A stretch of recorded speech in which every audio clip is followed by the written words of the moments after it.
Allô? On fait poêler des champignons sauvages.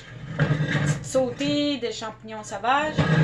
C'est simple, mais il y a beaucoup de monde qui font l'erreur de cuire ça plus comme des champignons de Paris, sauter à feu vif. Les champignons sauvages, en général, c'est plus doucement, plus longtemps, plus comme un braisé.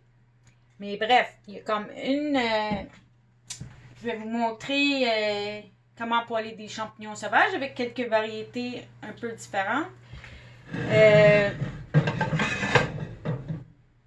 n'y a pas un champignon de pareil. Ça dépend de où ils ont été cueillis, la saison, les conditions, la variété de champignons. On peut dire des grandes lignes, mais même un pied de mouton peut être gorgé d'eau comme il peut être sec selon la saison.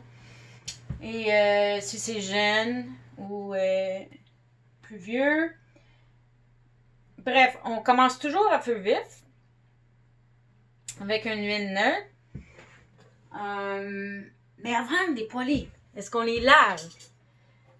Tout le monde dit on lave pas les champignons.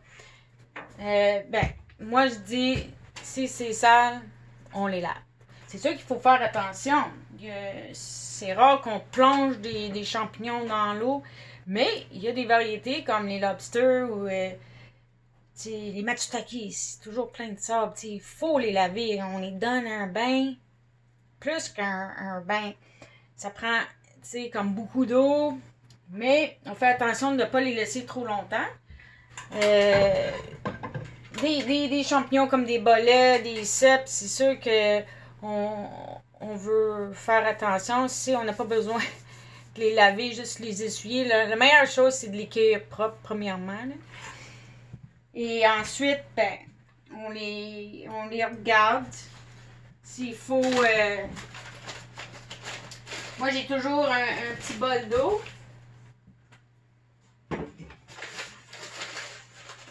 Les autres qui ont déjà été triés, moi, je les mets sur une plaque jusqu'à ce qu'il y ait des aiguilles, ça tombe tout. Après, comme ici, les trompettes de la mort comme de l'abondance, on les ouvre doucement. Ça, on peut juste les déchirer en morceaux. J'ai toujours un peu d'eau. Si jamais il faut que je les lave, c'est souvent à l'intérieur, ceux-là. Souvent, c'est le petit bout qu'on coupe, mais ça, c'est déjà fait. Et si ont été... des fois, il y a un peu de sable là, fait qu'il faut checker ça. Fait qu'on commence avec des champignons propres. Après ça, on a une poêle chaude avec une huile neutre. Ici, c'est du pépin de raisin, mais ça peut être de l'huile d'olive si vous aimez ça. Juste pas une huile trop fragile comme les huiles de finition. Faut que ce soit une huile qui soutient la température quand même. Fait que je commence avec une poêle chaude, un peu d'huile. J'ai mis une coupe de... Ça dépend de la quantité, là. Une coupe de cuillère à soupe d'huile. Les champignons sauvages, ça prend entre 5 minutes et 20 minutes à cuire. Des fois, ça pourrait être plus que 20 minutes même si on rajoute du liquide puis on y va doucement. Si c'est un champignon jeune, tendre, gorgé d'eau, ça va être plus à feu vif, puis 5 minutes. Pour un champignon ferme, plus sec, ça va prendre de l'humidité, une cuisson plus lente, plus douce, au moins 20 minutes. Puis tous les champignons devraient être cuits. Là. Il y a quelques exceptions là, qu'on peut manger cru, mais en général, il faut que ça soit cuit. Puis plus que vous pensez, comme la morille, on fait pas juste sauter ça, vraiment, juste pour avoir tous les parfums, il faut que ça soit cuit dans le centre, que ça l'ait juté. Fait et là, je vois que ma poêle est chaude, mon huile est chaude. Je peux mettre mon champignon. On veut jamais trop mettre. Surtout si c'est des champignons avec plein d'eau. Là, c'est difficile avec les trompettes parce que, je dis, on commence toujours avec une poêle chaude. Puis aussitôt qu'on voit un peu de coloration, on baisse. Puis on laisse ça finir doucement. Des fois, le champignon, il va lancer de l'eau naturellement. Fait qu'on n'en a pas à rajouter. Des fois, avec un champignon comme le lobster, l'armileur ventru, on va baisser tout de suite, puis il faut rajouter du bouillon, du vin, de l'eau, quelque chose.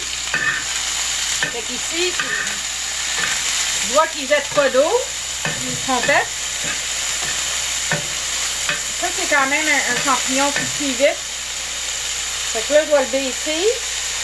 On commence toujours chaud, juste au cas que ça soit gorgé d'eau. On ne veut pas qu'il bouille tout de suite. Fait que, quand on voit que ça commence à caraméliser, que ça ne jette pas d'eau, on baisse le feu. Puis on y va doucement pour finir. À ce moment-là, on peut mettre un peu d'échalote française. C'est toujours bon avec tous les champignons. De l'ail si vous voulez. Des herbes, thym, romarin, comme vous voulez.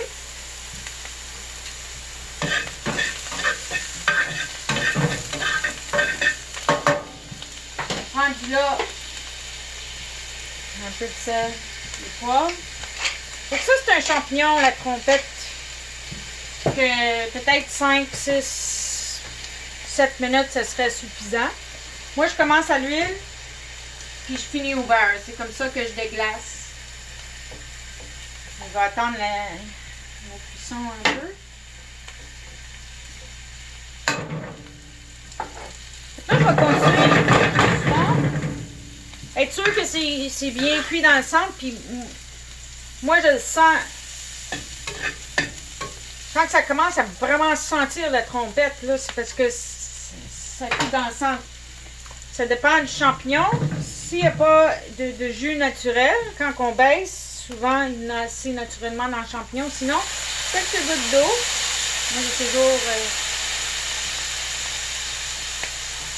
Ça va tout déglacer, prendre les petits sucres, mettre de caramélisation.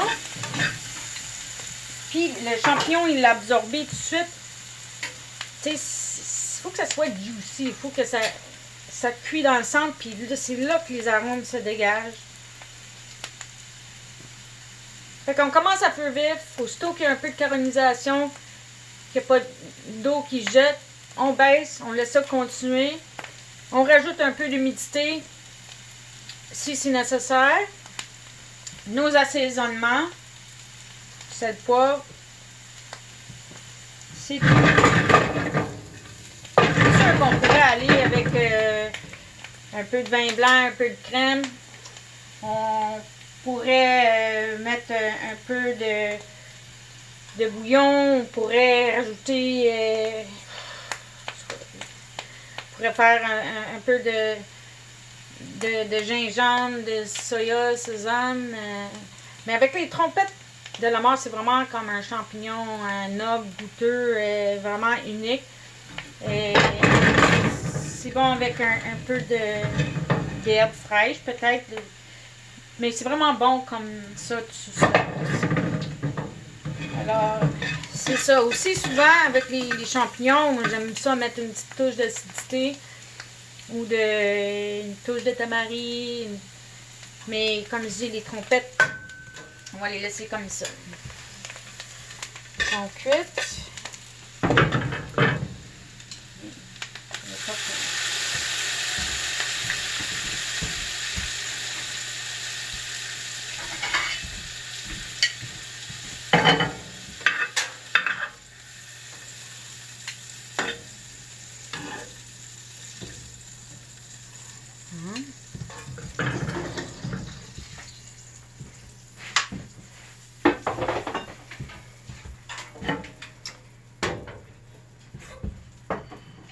Fait que j'ai un champignon tendre,